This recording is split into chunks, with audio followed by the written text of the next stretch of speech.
Chapter 3 of the coming of the elves and the captivity of Melkor. Through long ages, the Valar dwelt in bliss in the light of the trees beyond the mountains of Aman, but all Middle-earth lay in the twilight under the stars. While the lamps had shone, growth began there, which now was checked, because all was again dark.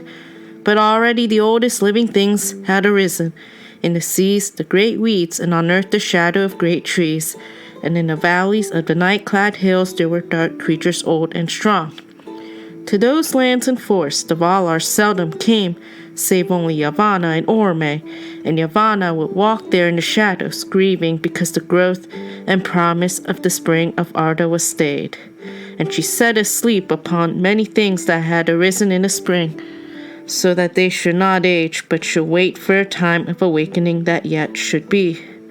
But in the north Melkor built his strength, and he slept not, but watched and labored, and the evil things that he had perverted walked abroad, and the dark and slumbering woods were haunted by monsters and shapes of dread. And in Autumno he gathered his demons about him, those spirits who first adhered to him in the days of his splendor, and became most like him in his corruption. Their hearts were of fire, but they were cloaked in darkness, and terror went before them. They had whips of flame.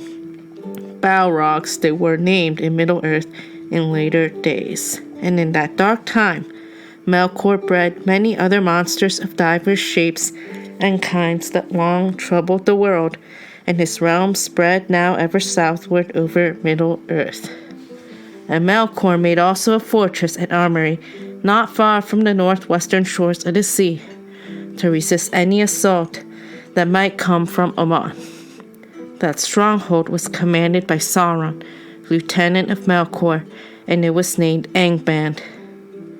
It came to pass that the Valar held council, for they became troubled by the tidings that Yavanna and Orome brought from the outer lands, and Yavanna spoke before the Valar, saying, "Ye mighty of Arda, the vision of Ilúvatar was brief and soon taken away, so that maybe we cannot guess within a narrow count of days the hour appointed. Yet be sure of this, the hour approaches, and within this age our hope shall be revealed, and the children shall awake. Shall we then leave the lands of their dwelling desolate and full of evil? Shall they walk in darkness while we have light? Shall they call Melkor Lord while Manwë sits upon Taniquidil?" And Tulkas cried, "Nay, let us make war swiftly. Have we not rested from strife over long, and is not our strength now renewed? Shall one alone contest with us forever?" But at the bidding of Manwë, Mondo spoke, and he said, "In this age the children of Ilúvatar shall come indeed, but they come not yet. Moreover, it is doomed that the firstborn shall come in the darkness, and shall look first upon the stars. Great light shall be for the waning, to Varda ever shall they call at need."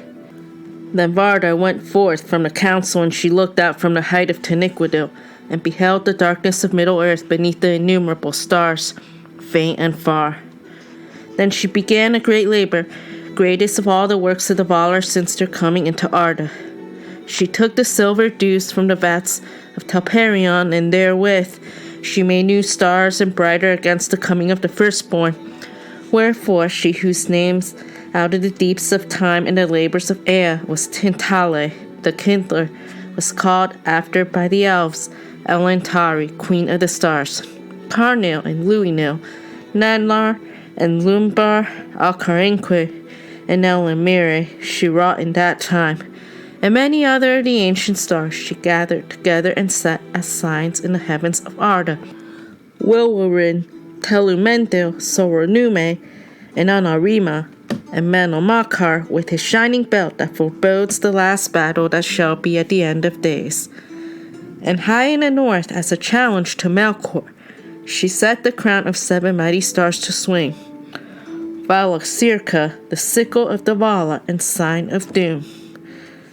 It is told that even as Varda ended her labors, and they were long, when first Manomakar strode up the sky in the blue fire of Helluin, flickered in the mist above the borders of the world. In that hour the children of the earth awoke, the firstborn of Ilúvatar. By the starlit mere of Cuivienen, water of awakening, they rose from the sleep of Iluvatar, and while they dwelt yet silent by Cuivienen, their eyes beheld first of all things the stars of heaven. Therefore they have ever loved the starlight, and have revered Varda Elentari above all the Valar. In the changes of the world, the shapes of lands and of seas have been broken and remade. Rivers have not kept their courses, neither have mountains remained steadfast, and to Cuivienen there is no returning. But it is said among the elves that they lay far off in the east of Middle-earth, and northward, and it was a bay in the inland sea of Helkar, and that sea stood where aforetime the roots of the mountain of Iluin had been before Melkor overthrew it. Many waters flowed down thither from heights in the east, and the first sound that was heard by the elves was the sound of water flowing, and the sound of water falling over stone. Long they dwelt in their first home by the water under stars, and they walked the earth in wonder, and they began to make speech, and to give names to all things that they perceived. Themselves they named the Quendi, signifying those that speak with voices, for as yet they had met no other living things that spoke or sang. And on a time it chanced that Orome rode eastward in his hunting, and he turned north by the shores of Helkar, and passed under the shadows of the Orokarni, the mountains of the east. Then on a sudden Nahar set up a great neighing, and stood still. And Orome wondered and sat silent, and it seemed to him that in the quiet of the land under the stars he heard afar off many voices singing. Thus it was that the Valar found at last, as it were by chance, those whom they had so long awaited.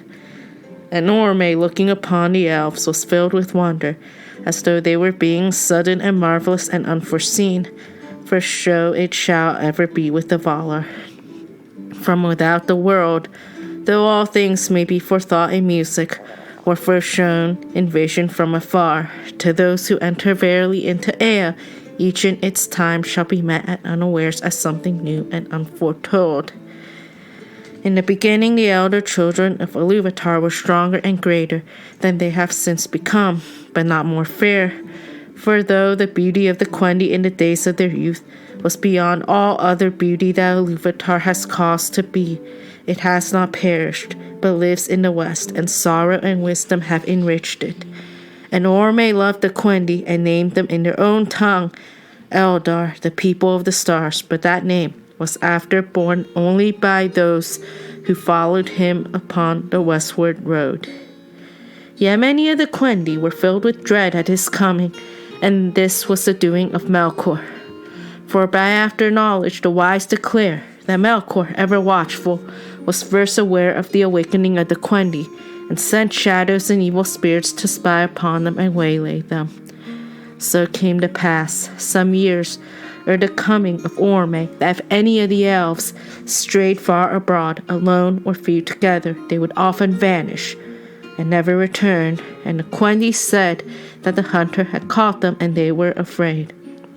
And indeed, the most ancient songs of the elves, of which echoes are remembered still in the west, tell of the shadow shapes that walked in the hills above Cuivienen, or would pass suddenly over the stars, and of the dark rider upon his wild horse that pursued those that wandered to take them and devour them. Now Melkor greatly hated and feared the riding of Orome, and either he sent indeed his dark servants as riders, or he set lying whispers abroad, for the purpose that the Quendi should shun Orome if ever they should meet. Thus it was that when Nahar neighed and Orome indeed came among them, some of the Quendi hid themselves, and some fled and were lost. But those that had courage and stayed perceived swiftly that the great rider was no shape out of darkness, for the light of Aman was in his face, and all the noblest of the elves were drawn towards it. But of those unhappy ones who were ensnared by Melkor, little is known of a certainty, for who of the living has descended into the pits of Autumno, or has explored the darkness of the councils of Melkor?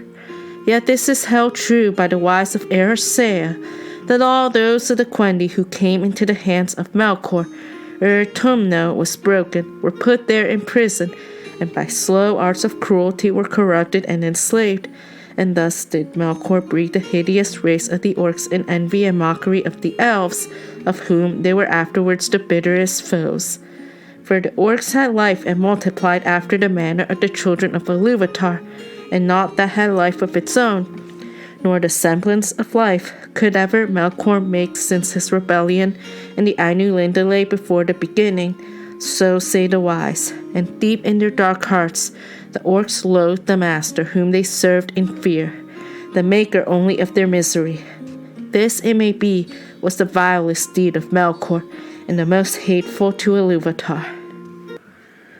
Orme tarried a while among the Quendi, and then swiftly he rode back over land and sea to Valinor and brought the tidings to Valmar, and he spoke of the shadows that troubled Cuiviénen.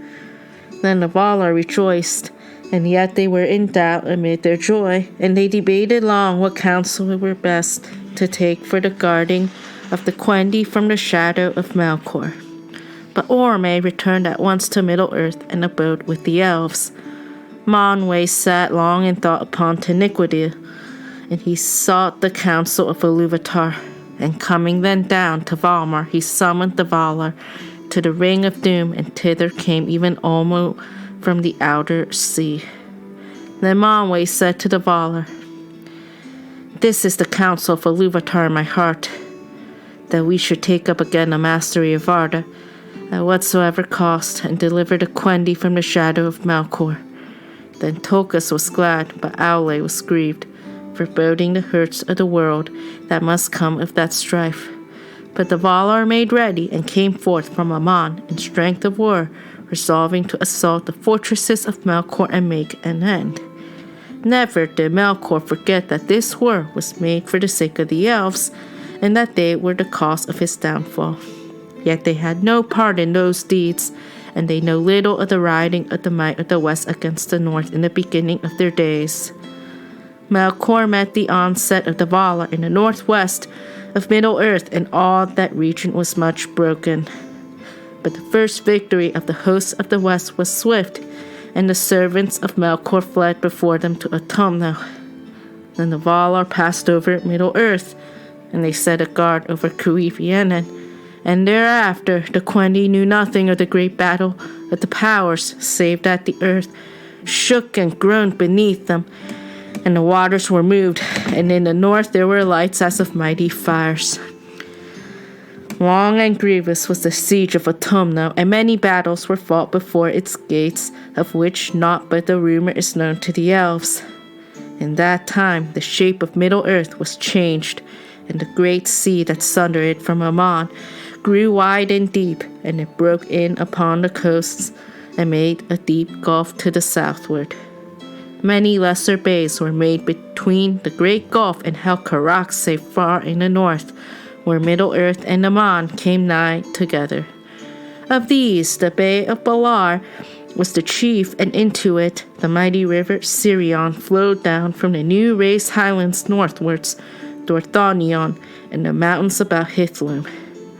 The lands of the far north were all made desolate in those days, for their Autumnal was delved exceeding deep, and its pits were filled with fires and with great hosts of the servants of Melkor. But at the last the gates of Autumnal were broken and the halls unroofed, and Melkor took refuge in the uttermost pit. Then Tolkas stood forth as champion of the Valar, and wrestled with him, and cast him upon his face, and he was bound with the chain and Gaenor that Aule had wrought, and led captive, and the world had peace for a long age. Nonetheless, the Valar did not discover all the mighty vaults and caverns hidden with deceit far under the fortresses of Angband and Autumnal. Many evil things still lingered there, and others were dispersed and fled into the dark and roamed in the waste places of the world, awaiting a more evil hour, and Sauron they did not find. But when the battle was ended, and from the ruin of the north great clouds arose and hid the stars, the Valar drew Melkor back to Valinor, bound hand and foot and blindfold, and he was brought to the ring of doom. There he lay upon his face before the feet of Manwë and sued for pardon, but his prayer was denied, and he was cast into prison in the fastness of Mondos, whence none can escape, neither Valar, nor elf, nor mortal man. Vast and strong are those halls, and they were built in the west of the land of Aman. There was Melkor doomed to abide for 3 ages long before his cause should be tried anew, where he should plead again for pardon. Then again the Valar were gathered in council, and they were divided in debate. For some, and of those Ulmo was the chief, held that the Quendi should be left free to walk as they would in Middle-earth, and with their gifts of skill to order all the lands and heal their hurts. But the most part feared for the Quendi in a dangerous world amid the deceits of the starlit dusk, and they were filled moreover with the love of the beauty of the elves and desired their fellowship. At the last, therefore, the Valar summoned the Quendi to Valinor, there to be gathered at the knees of the powers in the light of the trees forever. And Mondos broke his silence, saying, "So it is doomed." From this summons came many woes that afterwards befell. But the elves were at first unwilling to hearken to the summons, for they had as yet seen the Valar only in their wrath as they went to war, save Orome alone, and they were filled with dread. Therefore, Orome was sent again to them, and he chose from among them ambassadors who should go to Valinor and speak for their people, and these were Ingwe, Finwë, and Elwë, who afterwards were kings. And coming, they were filled with awe by the glory and majesty of the Valar, and desired greatly the light and splendor of the trees. Then Orome brought them back to Cuiviénen, and they spoke before their people and counseled them to heed the summons of the Valar and remove into the west. Then befell the first sundering of the elves, for the kindred of Ingwe and the most parts of the kindred of Finwë and Elwë were swayed by the words of their lords and were willing to depart and follow Orome, and these were known ever after as the Eldar, by the name that Orome gave to the elves in the beginning in their own tongue. But many refused the summons, preferring the starlight and the wide spaces of Middle-earth to the rumor of the trees, and these are the Avari, the unwilling. And they were sundered in that time from the Eldar, and met never again until many ages were past. The Eldar prepared now a great march from their first homes in the east, and they were arrayed in 3 hosts. The smallest host, and the first to set forth, was led by Ingwe, the most high lord of all the elvish race. He entered into Valinor and sits at the feet of the powers, and all elves revere his name, but he came never back, nor looked again upon Middle-earth. The Vanyar were his people. They are the fair elves, the beloved of Manwë and Varda, and few among them have spoken with them. Next came the Noldor, a name of wisdom, the people of Finwë. They are the deep elves, the friends of Aule, and they are renowned in song, for they fought and labored long and grievously in the northern lands of old.